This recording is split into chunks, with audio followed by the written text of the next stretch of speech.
2.4 New Worlds in the Americas. Labor, Commerce, and the Columbian Exchange. Learning objectives. By the end of this section, you will be able to describe how Europeans solved their labor problems, describe the theory of mercantilism and the process of commodification, analyze the effects of the Columbian Exchange. European promoters of colonization claimed the Americas overflowed with a wealth of treasures. Burnishing national glory and honor became entwined with carving out colonies, and no nation wanted to be left behind. However, the realities of life in the Americas, violence, exploitation, and particularly the need for workers, were soon driving the practice of slavery and forced labor. Everywhere in America, a stark contrast existed between freedom and slavery. The Columbian Exchange, in which Europeans transported plants, animals, and diseases across the Atlantic in both directions, also left a lasting impression on the Americas. Labor systems. Physical power to work the fields, build villages, process raw materials, is a necessity for maintaining a society. During the 16th and 17th centuries, humans could derive power only from the wind, water, animals, or other humans.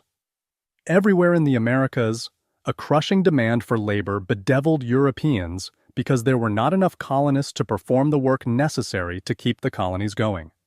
Spain granted encomiendas, legal rights to native labor, to conquistadors who could prove their service to the crown. This system reflected the Spanish view of colonization. The king rewarded successful conquistadors who expanded the empire. Some native peoples who had sided with the conquistadors, like the Tlaxcalan, also gained encomiendas. Malintzin, the Nahua woman who helped Cortés defeat the Mexica, was granted one.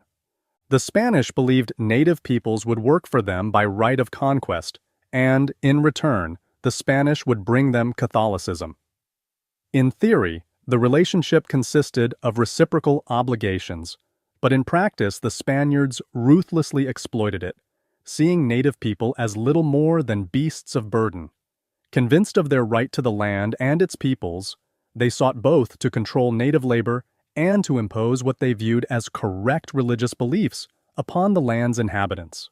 Native peoples everywhere resisted both the labor obligations and the effort to change their ancient belief systems. Indeed, many retained their religion or incorporated only the parts of Catholicism that made sense to them. The system of encomiendas was accompanied by a great deal of violence. One Spaniard, Bartolomé de las Casas, denounced the brutality of Spanish rule. A Dominican friar, Las Casas, had been one of the earliest Spanish settlers in the Spanish West Indies. In his early life in the Americas, he enslaved native people and was the recipient of an encomienda. However, after witnessing the savagery with which encomenderos, recipients of encomiendas, treated the native people, he reversed his views. In 1515, Las Casas released his enslaved natives, gave up his encomienda, and began to advocate for humane treatment of native peoples. He lobbied for new legislation, eventually known as the New Laws, which would eliminate slavery and the encomienda system. Las Casas's writing about the Spaniards' horrific treatment of native people helped inspire the so-called Black Legend, the idea that the Spanish were bloodthirsty conquerors with no regard for human life. Perhaps not surprisingly, those who held this view of the Spanish were Spain's imperial rivals. English writers and others seized on the idea of Spain's ruthlessness to support their own colonization projects. By demonizing the Spanish, they justified their own efforts as more humane. All European colonizers, however, shared a disregard for native peoples. Native peoples were not the only source of cheap labor in the Americas. By the middle of the 16th century, Africans formed an important element of the labor landscape, producing the cash crops of sugar and tobacco for European markets.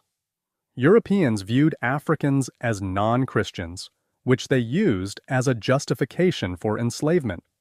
denied control over their lives, enslaved people endured horrendous conditions.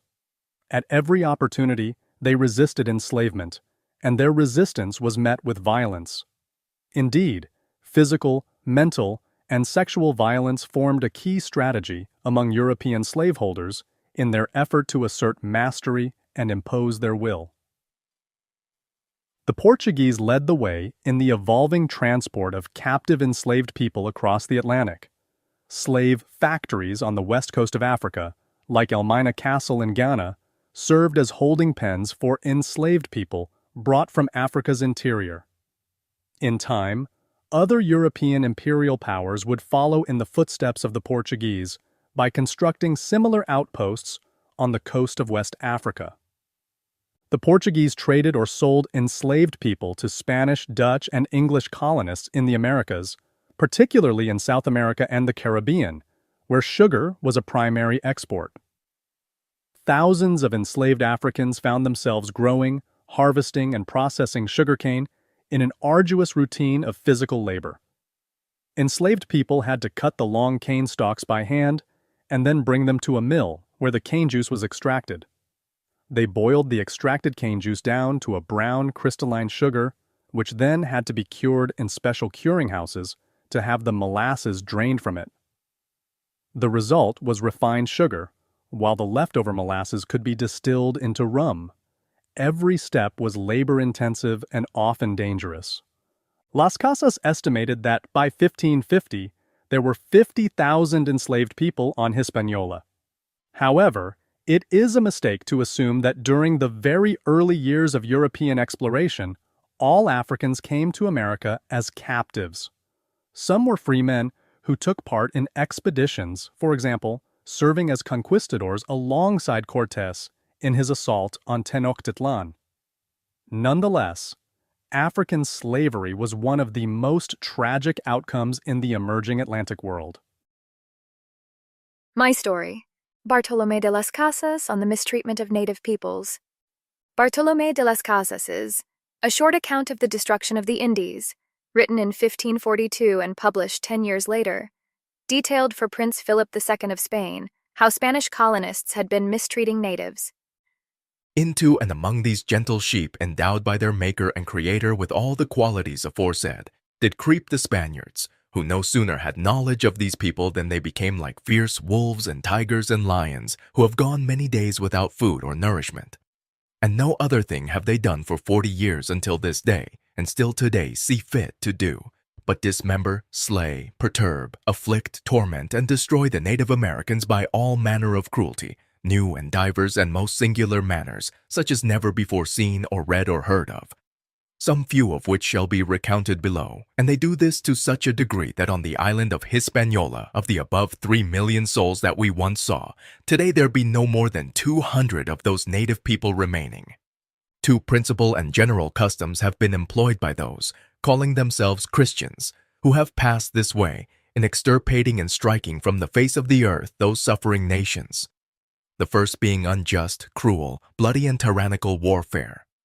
The other, after having slain all those who might yearn toward or suspire after or think of freedom, or consider escaping from the torments that they are made to suffer, by which I mean all the native-born lords and adult males, for it is the Spaniards' custom in their wars to allow only young boys and females to live, being to oppress them with the hardest, harshest, and most heinous bondage to which men or beasts might ever be bound into. How might these writings have been used to promote the Black legend against Spain, as well as subsequent English exploration and colonization? Commerce in the New World. The economic philosophy of mercantilism shaped European perceptions of wealth from the 1500s to the late 1700s. Mercantilism held that only a limited amount of wealth, as measured in gold and silver bullion, existed in the world. In order to gain power, nations had to amass wealth by mining these precious raw materials from their colonial possessions. During the age of European exploration, nations employed conquest, colonization, and trade as ways to increase their share of the bounty of the New World. Mercantilists did not believe in free trade, arguing instead that the nation should control trade to create wealth. In this view, colonies existed to strengthen the colonizing nation. Mercantilists argued against allowing their nations to trade freely with other nations. Spain's mercantilist ideas guided its economic policy. Every year, enslaved laborers or native workers loaded shipments of gold and silver aboard Spanish treasure fleets that sailed from Cuba for Spain. These ships groaned under the sheer weight of bullion, for the Spanish had found huge caches of silver and gold in the New World. In South America, for example, Spaniards discovered rich veins of silver ore in the mountain called Potosi and founded a settlement of the same name there. Throughout the 16th century, Potosi was a boomtown, attracting settlers from many nations, as well as native people from many different cultures. Colonial mercantilism, which was basically a set of protectionist policies designed to benefit the nation, relied on several factors. Colonies rich in raw materials, cheap labor, colonial loyalty to the home government, and control of the shipping trade. Under this system, the colonies sent their raw materials, harvested by enslaved laborers or native workers, back to their mother country. The mother country sent back finished materials of all sorts: textiles, tools, clothing. The colonists could purchase these goods only from their mother country. Trade with other countries was forbidden. The 1500s and early 1600s also introduced the process of commodification to the New World. American silver, tobacco, and other items, which were used by native peoples for ritual purposes, became European commodities with a monetary value that could be bought and sold. Before the arrival of the Spanish, for example, the Inca people of the Andes consumed chicha, a corn beer, for ritual purposes only. When the Spanish discovered chicha, they bought and traded for it, turning it into a commodity instead of a ritual substance. Commodification thus recast native economies and spurred the process of early commercial capitalism. New World resources, from plants to animal pelts, held the promise of wealth for European imperial powers. The Columbian Exchange. As Europeans traversed the Atlantic, they brought with them plants, animals, and diseases that changed lives and landscapes on both sides of the ocean. These two-way exchanges between the Americas and Europe-Africa are known collectively as the Columbian Exchange. Of all the commodities in the Atlantic world, sugar proved to be the most important. Indeed, sugar carried the same economic importance as oil does today. European rivals raced to create sugar plantations in the Americas and fought wars for control of some of the best sugar production areas. Although refined sugar was available in the Old World, Europe's harsher climate made sugarcane difficult to grow, and it was not plentiful. Columbus brought sugar to Hispaniola in 1493, and the new crop was growing there by the end of the 1490s. By the first decades of the 1500s, the Spanish were building sugar mills on the island. Over the next century of colonization, Caribbean islands and most other tropical areas became centers of sugar production. Though of secondary importance to sugar, tobacco achieved great value for Europeans as a cash crop as well. Native peoples had been growing it for medicinal and ritual purposes for centuries before European contact, smoking it in pipes or powdering it to use as snuff. They believed tobacco could improve concentration and enhance wisdom. To some, its use meant achieving an entranced, altered, or divine state, entering a spiritual place. Tobacco was unknown in Europe before 1492, and it carried a negative stigma at first. The early Spanish explorers considered natives' use of tobacco to be proof of their savagery, and because of the fire and smoke produced in the consumption of tobacco, evidence of the devil's sway in the New World. Gradually, however, European colonists became accustomed to and even took up the habit of smoking, and they brought it across the Atlantic. As did the Native Americans, Europeans ascribed medicinal properties to tobacco, claiming that it could cure headaches and skin irritations. Even so, Europeans did not import tobacco in great quantities until the 1590s. At that time, it became the first truly global commodity. English, French, Dutch, Spanish, and Portuguese colonists all grew it for the world market.